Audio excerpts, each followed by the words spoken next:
My wife always wonders why I tell her don't park under the trees that look like they could fall. This here is her favorite spot to park. Specifically, this little spot here where you see nothing but tree and there's a car underneath. Fortunately, for some reason, don't ask me what, she picked today to park next to me. Or actually yesterday. So, she lucked out big time.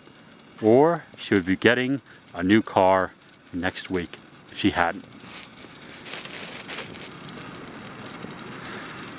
I guess this is why they're telling people stay inside and don't go anyplace.